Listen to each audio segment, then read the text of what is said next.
concern that was already highlighted last year in this room, but hasn't been fixed yet.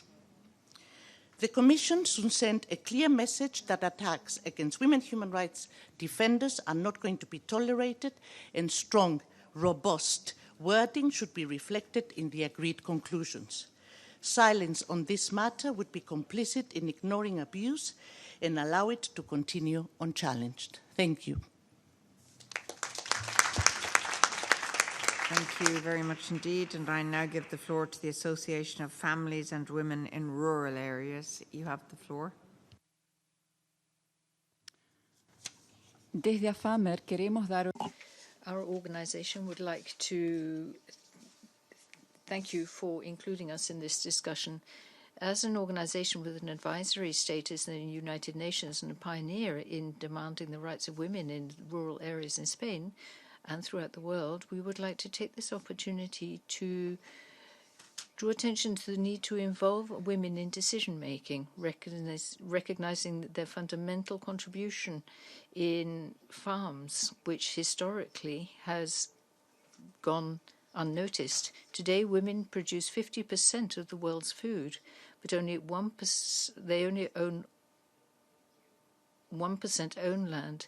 They represent 43% of labor in the agricultural sector, but they receive only 7% of all investments in the sector.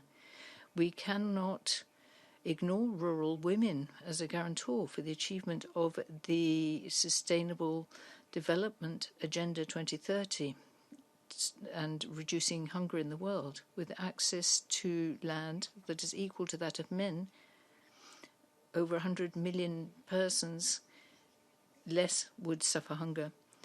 It's necessary to undertake the legislative changes to recognize the rural women through joint ownership of farms. Spain is a reference in the international community today. In 2011, our organization participated to enable the enactment of the Shared Co-Ownership Act of farms.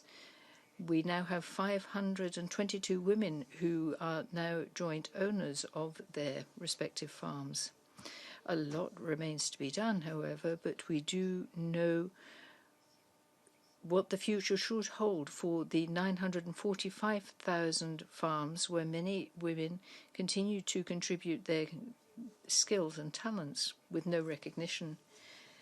With the future guarantees, we need to continue to make progress and legislate to meet challenges and achieve equality of opportunity in the labour market, achieve discussion whereby women can join in major decisions, such as becoming mothers and maintaining their jobs or sharing chores in the home, ensuring that men participate in areas that have historically been left to women, and where associations such as ours have much to say and to contribute in awareness raising.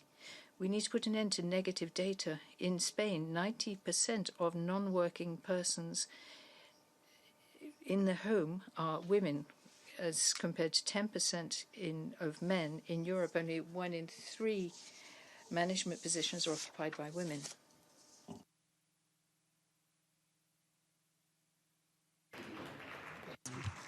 Thank you very much indeed. I now give the floor to the Canadian Federation of University Women.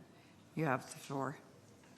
Honourable Chair, Excellencies, distinguished delegates, ministers and civil society members.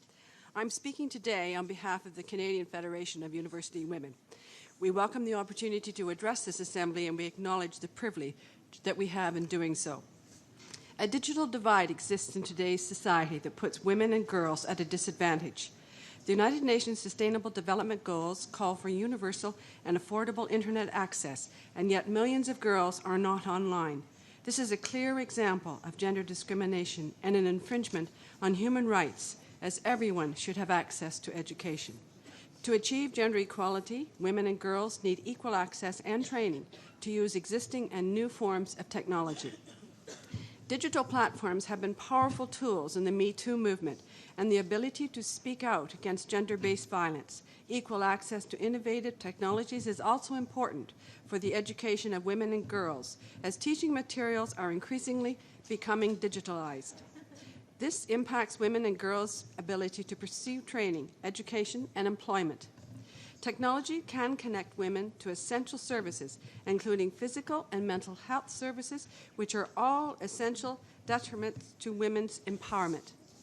Strategies to increase the ability of digital literacy resources for women and girls must be prioritized by member states in collaboration with civil society. We urge member states to adopt the following recommendations. 1. Increase funding to ensure public access to computers and new forms of technology that provide access to necessary services and information, including sexual and reproductive health and mental and physical health. 2. Ensure access to quality public education at all levels,